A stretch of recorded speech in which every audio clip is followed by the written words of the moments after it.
কাহানিৰ আভিজাত্যৰ চিনাকি cycle.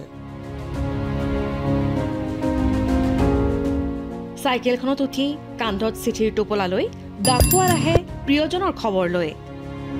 Pedal মাৰি আকাশগমী ভাৱনাৰ ঢৌত উটিবাহি ফুৰাৰ আমেজেই সুকীয়া। এই চাইকেলেই বহু ঘটনা পৰিঘটনাৰ সাক্ষী, আপোনাৰ মোৰ একান্ত লগৰী। ৩ জুন বিশ্ব চাইকেল দিৱস। ৰাষ্ট্ৰসংঘৰ সাধাৰণ পৰিষদে ২০১৮ চনত এই দিৱসৰ ঘোষণা কৰিছিল। ১৮১৭ চনত কাৰ্ল ফল ড্ৰেইছে প্ৰথমবাৰৰ বাবে চাইকেলৰ মূল ধাৰণাটো আগবঢ়াইছিল। তাৰ পাছতেই ১৮৩৯ চনত স্কটলেণ্ডৰ কৰ্কপেট্ৰিক মেকমিলানে প্ৰথমে যান্ত্ৰিকভাৱে চলা চাইকেল বনালে। পিছে যি পেডেল চালিত চাইকেল আমাৰ আজিৰ চাইকেলৰ পূৰ্বৰূপ, সেয়া ১৮৬৬ চনত পিয়েৰ লালেমেণ্টে উদ্ভাৱন কৰে।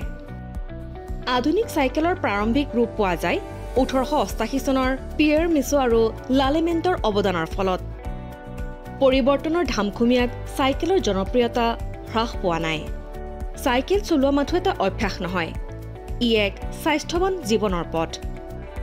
পুৰুষ, মহিলা, শিশু, বৃদ্ধা সকলোৰে মাজত আজিও জনপ্ৰিয় চাইকেল। চাইকেলে ৰূপালী পৰ্দাও দখল কৰিছে।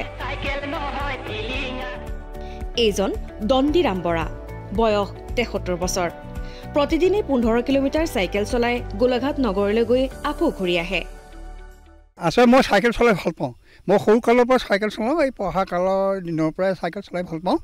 মাজতে যান বাহন আছিলে বাৰু, সেইখিনি চলাই মই বৰ অসুবিধা পাওঁ। চাইকেলখন ভাল পাওঁ মই। সময়ৰ লগে লগে উন্নতমানৰ চাইকেলে বজাৰ দখল কৰিলে। পুৰণা যিবিলাক চাইকেল আছিলে, সেইবিলাক পুৰণা মানুহ যিবিলাক আগত যে ককা দেউতাহঁতে চলাইছিলে, সেইবিলাক চাইকেলটো অলপ কমিছে।